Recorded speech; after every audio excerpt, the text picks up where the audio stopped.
कृपया मेरे YouTube channel को सब्सक्राइब करें और बेल आइकन दबाएं।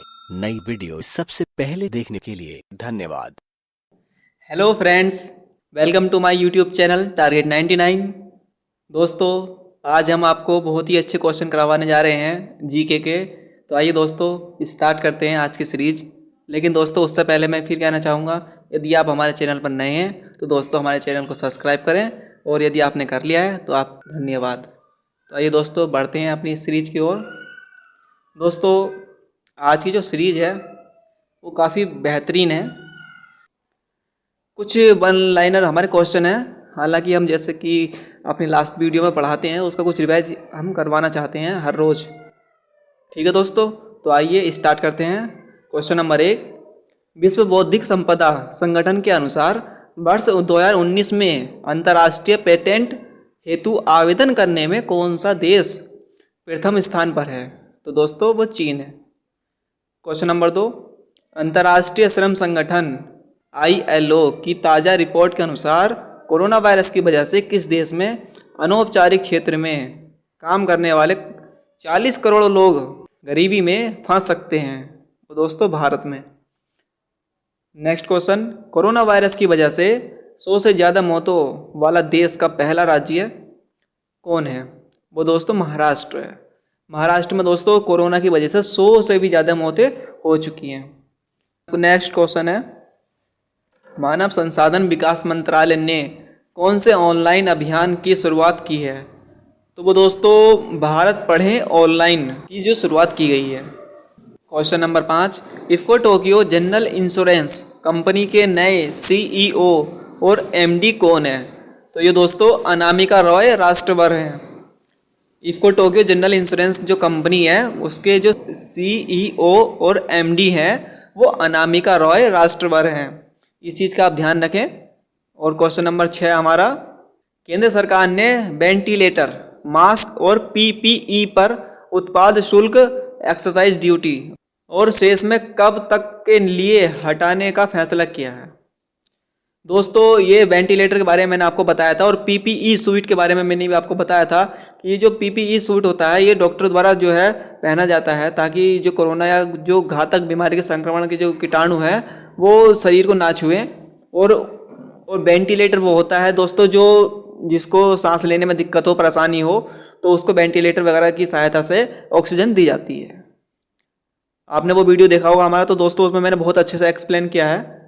तो यदि आपको वीडियो देखना है तो आप प्ले लिस्ट में जा सकते हैं। आइए इसका क्वेश्चन का आंसर जानते हैं। तो दोस्तों वो केंद्र सरकार ने वेंटिलेटर, मास्क और PPE पर उत्पाद शुल्क जो वगैरह टैक्सेस जो लग रहे थे तो उनको हटाने का फैसला 30 सितंबर तक कर दिया है। 30 सितंबर तक उन पर कोई भी शुल्क वगैरह नहीं लगेगा। Next question, blood plasma therapy से कोरोना वायरस मरीज के इलाज के लिए क्लिनिकल ट्रायल की अनुमति ICMR ने किस राज्य में स्थित संस्थान SCTIMST को दी है? वो दोस्तों केरल राज्य में है।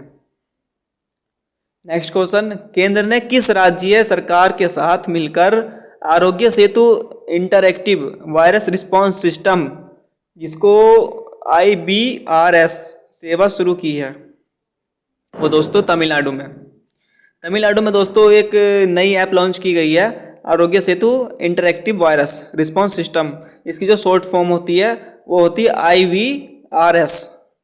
ये तमिलनाडु में सेवा शुरू की गई है दोस्तों। इसके माध्यम से जो है कोरोना की जो मरीज होते हैं उनकी ट्रैकिंग की जाती है इसके संबंधित।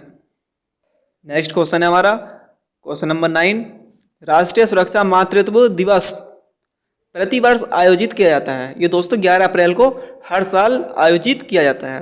नेक्स्ट क्वेश्चन नंबर 10, किस केंद्र शासित प्रदेश ने कोरोना वायरस से निपटने के लिए ऑपरेशन शील्ड शुरू किया है? वो दोस्तों दिल्ली ने किया है। तो दोस्तों ये थे कुछ हमारे रिवीजन वाले क्वेश्चन। आइए आज की सीरीज की ओर बढ़ते हैं। दोस्तों बने रहें हमारे साथ ऐसे ही अच्छे अच्छे क्वेश्चन जानने के लिए।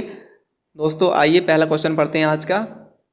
दोस्तों हम आपको कुछ क्वेश्चन ऐसे देते हैं अपनी सीरीज में जो कि कथन से ही संबंधित होते हैं, जिसमें निष्कर्ष वगैरह निकाल करके आंसर देना होता है। वो दोस्तों हम इसलिए देते हैं ताकि आजकल क्वेश्चन कुछ एग्जामिनेशन में इस तरह से जो है पूछ लेते हैं ताकि जो स्टूडेंट का जो माइंड है वो थोड़ा डिसबैलेंस हो जाए, ताकि वो घबरा जाए। क्वेश्चन के आंसर के निष्कर्ष निकालना काफ़ी कठिन कार्य होता है। तो इसलिए यदि आप इसको प्रैक्टिस में रखेंगे दोस्तों, तो आगे आपकी प्रैक्टिस एग्जामिनेशन में काम आएगी। तो आइए दोस्तों जानते हैं क्वेश्चन नंबर 1। दरबार मूव व्यवस्था के संदर्भ में निम्न में से कथनों का विचार कीजिए। तो दोस्तों आइए विचार करते हैं कथनों के ऊपर। ऑप्शन ए चेक करते हैं। यह जम्मू कश्मीर में लगभग 148 वर्ष पहले शुरू हुई थी। राजधानी हस्तांतरण की इस प्रक्रिया, यानी दरबार मूव जो थी यह जम्मू कश्मीर में लगभग 148 साल से शुरू हुई है। राजधानी के बदलाव की एक प्रक्रिया है, इनका मतलब ये है कहने का। और नेक्स्ट ऑप्शन देखते हैं। इसकी शुरुआत वर्ष 1872 में डोगरा शासक महाराजा रणबीर सिंह 1856 से 1885 तक जो रहे हैं के द्वारा बेहतर प्रशासनिक व्यवस्था स्थापित करने के उद्देश्य से ही की गई थी। तो दोस्तों ये भी जहाँ तक है वो ठीक है। और ऑप्शन सी देखते हैं। यह दूसरी बार जब इस वार्षिक हस्तांतरण को रोकने का निर्णय लिया है। नहीं दोस्तों, ऐसा तो खैर कोई हुआ नहीं है। ये ऑप्शन सी हमारा थोड़ा रॉन्ग है, तो इसलिए हमारा जो करेक्ट आंसर होगा वो केवल एक और केवल बी सही होगा। तो दोस्तों आइए इससे कुछ मुख्य फैक्ट जानते हैं। यह 144 वर्षों में पहली बार जम्मू कश्मीर प्रशासन ने कोविड-19 यानी महामारी के मद्देनजर प्रदेश में जम्मू से श्रीनगर राजधानी के वार्षिक हस्तांतरण यानी बदलाव को रोकने का निर्णय लिया है। क्वेश्चन का जो फैक्ट है दूसरा पढ़ते हैं। 148 वर्ष पहले शुरू हुई इस प्रक्रिया को दरबार मूव के नाम से जाना जाता है। कोविड-19 महामारी के मद्देनजर जम्मू में सिविल सचिवालय कार्यशील रहेगा और दरबार मूव के तहत आने वाले कर्मचारी जैसा है जहां है आधार पर कार्य करेंगे। इसके अलावा श्रीनगर निगम को श्रीनगर में सिविल सचिवालय में व्यापक स्वच्छता अभियान चलाने के लिए निर्देश दिया गया है, जहां 4 मई को 6 महीने के पश्चात कार्यालय खुलेंगे। यानी कि दोस्तों 6 महीने के बाद कार्यालय इनके ओपन होंगे। तो ये कुछ फैक्ट थे। तो दोस्तों आप इनको एक बार सही से पढ़ लीजिए और इसको सही से आप अपना रिवाइज कर लीजिए, क्योंकि ये भी थोड़ा बहुत ही अच्छा क्वेश्चन है, जम्मू एंड कश्मीर से संबंधित है। तो एक फैक्ट और रह चुके हैं इसके, वो भी देख लेते हैं। जम्मू कश्मीर में राजधानी हस्तांतरण द्वारा या दरबार मूव की प्रक्रिया तकरीबन 148 वर्ष पुरानी है, जिसकी शुरुआत वर्ष 1872 में डोगरा शासक महाराजा रणबीर सिंह 1856 से 1885 तक रही के द्वारा बेहतर प्रशासनिक व्यवस्था स्थापित करने के उद्देश्य से की गई थी। लेकिन डोगरा शासक महाराजा रणबीर सिंह के द्वारा शुरू की गई इस प्रथा के अनुसार महाराजा का दरबार 6 महीने के लिए श्रीनगर में लगता था और 6 महीने के लिए जम्मू कश्मीर में लगता था। प्रत्येक 6 माह में सभी दस्तावेज स्थानांतरित न किए जाएं। इससे हस्तांतरण यानी ट्रांसफर पर आने वाले खर्च को कम किया जा सकेगा। दोस्तों जब राजधानी चेंज होती है तो उसमें काफ़ी लंबा खर्च आता है और वर्तमान वर्ष में 2 बार दरबार मूव की प्रक्रिया पर लगभग 600 करोड़ रुपए का खर्च आता है। तो दोस्तों आप समझ सकते हैं कि यदि अगर कोई प्रदेश अपनी राजधानी चेंज करता है, उसको अगर 1 साल में 2 बार अपनी राजधानी अगर चेंज करनी पड़े तो उसको 600 करोड़ रुपए का समथिंग खर्चा आता है। काफ़ी महंगा कॉस्ट है। तो दोस्तों आइए आगे बढ़ते हैं। नेक्स्ट क्वेश्चन हमारा, विश्व एथलेटिक्स ने कोरोना वायरस महामारी के मद्देनजर टोक्यो ओलंपिक क्वालिफिकेशन अवधि की किस समय तक स्थगित कर दी है। तो दोस्तों ये दिसंबर 2020 तक इसको जो है स्थगित कर दिया गया है। और इसके कुछ फैक्ट हैं, आइए जानते हैं। विश्व एथलेटिक्स ने कोरोना वायरस महामारी के मद्देनजर टोक्यो ओलंपिक क्वालिफिकेशन अवधि दिसंबर 2020 तक स्थगित कर दी। विश्व एथलेटिक्स ने बयान में कहा कि दुनिया भर में हालात सामान्य होने पर क्वालिफिकेशन अवधि तक दिसंबर 2020 से 2021 के बीच रहेगी। कुल क्वालिफिकेशन अवधि 4 महीने लंबी होती है। जो खिलाड़ी पहले ही क्वालिफाई कर चुके हैं वे ओलंपिक में भाग ले सकेंगे। आइए दोस्तों नेक्स्ट क्वेश्चन की ओर चलते हैं। किस देश की खराब अर्थव्यवस्था से निपटने के लिए किस प्रक्रिया की चर्चा हो रही है? तो दोस्तों ये जो प्रक्रिया है ये हेलीकॉप्टर मनी है। हम आपको बता दें इसके कुछ फैक्ट। जब किसी देश की अर्थव्यवस्था खराब हो जाती है तो उस देश का केंद्रीय बैंक, भारत में भारतीय रिजर्व बैंक के जैसे, बड़े पैमाने पर नोटों की छपाई कर सकता है और छपाई कर सरकार को दे देता है। सरकार को यह राशि सेंट्रल बैंक को लौटाना नहीं पड़ता। इस राशि की मदद से मनी सप्लाई बढ़ जाती है जिससे मांग और महंगाई में तेजी आ जाती है। अमेरिकन इकोनॉमिस्ट मिल्टन फ्राइडेमैन ने इस प्रक्रिया को हेलीकॉप्टर मनी का नाम दिया था। हेलीकॉप्टर मनी की तरह क्वांटिटेटिव ईजिंग में भी केंद्रीय बैंक नोटों की छपाई करता है, लेकिन वह इस राशि से सरकारी बॉन्ड खरीद कर सरकार को पैसा देता है। सरकार को बाद में यह राशि केंद्रीय बैंक को लौटाना होता है।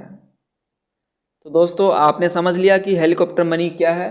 यदि अभी भी आपको समझ नहीं आया तो आप अब थोड़ा सा वेट कीजिए, हम आपको एक नेक्स्ट वीडियो में वो वीडियो इसके लिए अलग से होगी पर्सनल, जिसमें कि फुल डिटेल के साथ आपको हेलीकॉप्टर मनी के बारे में बताया जाएगा। कुछ दोस्तों ये तो हमने कुछ मोटे मोटे फैक्ट आपको बता दिए हैं इसके बारे में कि क्या होता है हेलीकॉप्टर मनी, तो आप समझ सकते हैं। बाकी इसका जो फुल कंसेप्ट है डिटेल के साथ पॉइंट टू पॉइंट वो आपको हम नेक्स्ट वीडियो में जो है एक अलग से इसकी वीडियो आपको अपलोड करके देंगे, तो आप थोड़ा सा वेट कीजिए। आइए चलते हैं नेक्स्ट क्वेश्चन की ओर।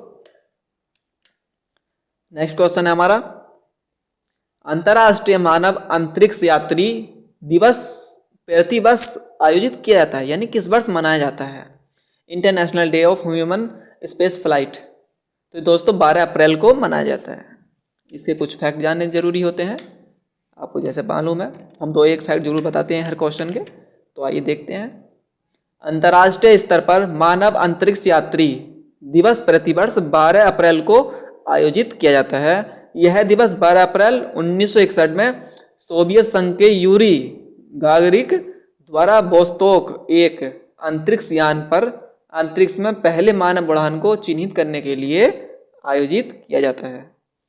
तो दोस्तों आपने को समझ लिया ये क्यों मनाया जाता है। आइए बढ़ते हैं नेक्स्ट क्वेश्चन की ओर। दोस्तों इसी तरह के क्वेश्चन पाने के लिए जुड़े रहें हमसे। नेक्स्ट क्वेश्चन, वर्तमान समय में भारत में कच्चे तेल को सामरिक पेट्रोलियम भंडार के रूप में रखा जाता है। ये कहाँ रखा जाता है दोस्तों? ये विशाखापट्टनम जो कि आंध्र प्रदेश में है वहाँ पर रखा जाता है पेट्रोलियम भंडार। और उसके जो कुछ फैक्ट हैं वो आपको बता देते हैं। अंतर्राष्ट्रीय ऊर्जा एजेंसी के अनुसार भारत कच्चे तेल की खपत के मामले में विश्व का तीसरा सबसे बड़ा देश है। वर्तमान समय में भारत के आंध्र प्रदेश में विशाखापट्टनम और कर्नाटक के पादूर तथा मंगलोर में 5.33 मिलियन टन कच्चे तेल को सामरिक पेट्रोलियम भंडार है। केंद्र सरकार द्वारा तेल की बढ़ती मांग और विषम परिस्थितियों के लिए सुरक्षित सामरिक तेल भंडार का बढ़ाया जाना प्रस्तावित है। दोस्तों कभी देश में ऐसी जो है परिस्थिति बन जाती है तो उसमें जो है भंडार अपने काम आ सकता है, तो इसलिए सरकार इसको और बढ़ाने की कोशिश कर रही है ताकि वक्त पड़ने पर विदेश के आगे हाथ फैलाने ना पड़े। आप समझ सकते हो एडवांस। तो आइए दोस्तों नेक्स्ट क्वेश्चन की ओर चलते हैं। किस देश की अध्यक्षता में G20 देशों के ऊर्जा मंत्रियों को आभासी बैठक आयोजित की गई, यानी कि दोस्तों वर्चुअल कॉन्फ्रेंस? ये दोस्तों सऊदी अरब में की गई है। मैंने आपको एक बार और बताया था ये क्वेश्चन, कोई दिक्कत नहीं है, आपको ये फिर से रिवाइज हो गया। जिन दोस्तों ने हमारी वीडियो पहले देख ली है उनको शायद मालूम होगा इस क्वेश्चन के बारे में। आइए बढ़ते हैं इसके कुछ फैक्ट। केंद्रीय पेट्रोलियम व प्राकृतिक गैस मंत्री धर्मेंद्र प्रधान ने हाल ही में आयोजित G20 असाधारण ऊर्जा मंत्रियों की आभासी बैठक में भारत का प्रतिनिधित्व किया। इस बैठक को सऊदी अरब ने बुलाया था। इसकी अध्यक्षता सऊदी अरब के ऊर्जा मंत्री प्रिंस अब्दुल अजीज ने की है। इसमें ओपेक, IEA और IEAF सहित कई अंतर्राष्ट्रीय संगठनों के प्रमुख भी शामिल हुए। दोस्तों ये काफ़ी बहुत ही बड़ी जो है कॉन्फ्रेंस हुई है। इस बैठक में स्थिर ऊर्जा बाजारों को सुनिश्चित करने के उपायों पर ध्यान केंद्रित किया गया है। आइए दोस्तों नेक्स्ट क्वेश्चन की ओर चलते हैं। हाल ही में पद्म पुरस्कार प्राप्त करता किस प्रसिद्ध गायिका का निधन हो गया है? तो दोस्तों ये थी शांति हीरानंद चावला, जो कि पद्म पुरस्कार प्राप्त करता थी और ये 87 उम्र में इनका निधन हो गया है। 87 की उम्र में इनका निधन हो गया और इनके कुछ बारे में जानना जरूरी है। हाल ही में प्रसिद्ध भारतीय शास्त्रीय गायिका और पद्मश्री पुरस्कार से सम्मानित शांति हीरानंद चावला का 87 साल की आयु में निधन हो गया है। और शांति हीरानंद चावला का जन्म वर्ष 1932 को ब्रिटिश भारत में लखनऊ, जो कि मौजूदा उत्तर प्रदेश में है, में हुआ था। उन्होंने ठुमरी, दादरा और गज़ल जैसी विधाओं में बेगम अख्तर से शिक्षा हासिल की थी। शांति हीरानंद चावला ने Begum Akhtar the story of my Ammi नामक एक पुस्तक भी लिखी थी। इस पुस्तक में शांति हीरानंद चावला द्वारा उनकी गुरु यानी कि बेगम अख्तर के साथ उनकी यात्रा का वृत्तांत प्रस्तुत किया गया है। शांति हीरानंद चावला को वर्ष 2007 में पद्मश्री पुरस्कार से सम्मानित किया गया था। इस क्वेश्चन के संबंधित जो 4-5 फैक्ट निकले मेन वो आपको हमने बता दिए हैं, तो आप इसको ध्यान में रखें। आइए दोस्तों अगले क्वेश्चन की ओर चलते हैं। प्लास्टिक की थैलियों पर प्रतिबंधित लगाने वाला देश का प्रथम राज्य था कौन था? हिमाचल प्रदेश। आपको पता ही होगा प्लास्टिक के ऊपर जो रोक लगाई गई वो पहला राज्य बना था हिमाचल प्रदेश। और वर्ष 1999 में प्लास्टिक की थैलियों पर प्रतिबंध लगाने वाले देश का प्रथम राज्य हिमाचल प्रदेश था। हाल ही में प्रदेश को प्लास्टिक कचरा मुक्त करने के उद्देश्य से हिमाचल सरकार ने रिसाइकल पुनः चक्रित न होने वाले प्लास्टिक को खरीदने का निर्णय लिया है। हिमाचल प्रदेश बना 100% एलपीजी प्राप्त करता पहला राज्य। ये दोस्तों क्वेश्चन मैंने आपको सही से डिस्क्राइब कराया था कि जो प्रधानमंत्री उज्ज्वला योजना चल रही थी उसके संबंधित जिन परिवारों को वंचित रह चुके थे, वो कनेक्शन की लिस्ट में उनका नाम नहीं आ पाया था, तो उसको जो है मई 2018 में ही बंद कर दिया गया था उस योजना को। और उसके बाद जो व्यक्ति रह गए थे लिस्ट में नाम आने से, जिनको नहीं मिला था, तो उसके बाद हिमाचल प्रदेश सरकार ने जो है एक योजना चलाई। उसमें उन व्यक्तियों को चुना गया जो किसी प्रकार से सरकार से आश्रित नहीं थे। समझेंगे नहीं आप? जो उन्हें कहीं से कोई लाभ नहीं था, कोई सेवा पे नहीं हो, कोई सरकारी व्यक्ति नहीं था और किसी को पेंशन तो नहीं मिल रही, उन व्यक्तियों को चुनने के बाद सरकार ने उनको घर घर उनके जो है एलपीजी कनेक्शन प्रोवाइड करवा दिया। अब उसके आधार पर अब पूरे प्रदेश में कोई भी बिना एलपीजी कनेक्शन के नहीं है। तो इसलिए ये क्वेश्चन बहुत ही इंपॉर्टेंट बनता है, तो आप इसका ध्यान रखें। आइए नेक्स्ट क्वेश्चन की ओर चलते हैं। 9 अप्रैल 2020 को फीफा द्वारा जारी रैंकिंग में भारतीय फुटबॉल टीम कौन से स्थान पर है? वो दोस्तों 108वें स्थान पर है और पहले स्थान पर बेल्जियम है। FIFA federation international day football association rank और टीमें, पहले नंबर पर बेल्जियम, दूसरे पे फ्रांस, तीसरे पे ब्राज़ील और 108 पे अपना भारत। तो आइए दोस्तों नेक्स्ट क्वेश्चन की ओर चलते हैं। किसने घोषित किया है कि टीबी परीक्षण मशीन ट्रूनेट का उपयोग कोविड-19 स्क्रीनिंग परीक्षणों के लिए किया जा सकता है? तो ये दोस्तों ICMR ने, जो कि आयुर्विज्ञान है अपने भारत में, उसने यह कहा है कि स्क्रीनिंग परीक्षणों के लिए इसका उपयोग हम कर सकते हैं। जो टीबी की मशीन है, जो टीबी बीमारी की मशीन है। भारतीय आयुर्विज्ञान अनुसंधान परिषद ICMR ने कोविड-19 टेस्ट के लिए दवा प्रतिरोधी तपेदिक या क्षय रोग यानी टीबी रोग के परीक्षण के उपयोग के लिए जाने वाली डायग्नोस्टिक मशीनों के उपयोग को मंजूरी दे दी है। देश को वर्ष 2035 तक टीबी मुक्त करने का लक्ष्य पूरा करने के लिए ट्रूनेट मशीन का इस्तेमाल होगा। और दोस्तों ट्रूनेट मशीन स्वदेशी मशीन है, इसकी लागत मात्र 2 लाख रुपए आई रही है। केंद्र सरकार ने प्रयास से, यानी कि केंद्र सरकार के प्रयास से ट्रूनेट मशीन से गोवा की एक कंपनी ने बनाई है। ये दोस्तों बाहर से खरीदनी नहीं पड़ी, इसलिए अपने देश में ही बन गई, तो सस्ता इसलिए इसमें खर्च आया है बहुत कम। इस क्वेश्चन का आप ध्यान रखें। ये पूछ लेता है कि कहाँ निर्मित हुई है, तो इसका भी आपको ध्यान रखना है। तो दोस्तों आज की सीरीज यहीं समाप्त होती है। आपसे निवेदन है दोस्तों, यदि आपको वीडियो अच्छा लगा तो इसको लाइक करें, शेयर करें, और आपकी क्या राय रही है तो दोस्तों कमेंट बॉक्स में आप इससे लिखें। तो चलते हैं दोस्तों। तो दोस्तों हमारे चैनल को सब्सक्राइब कीजिए। तो मिलते हैं दोस्तों अगली वीडियो में, तब तक के लिए धन्यवाद।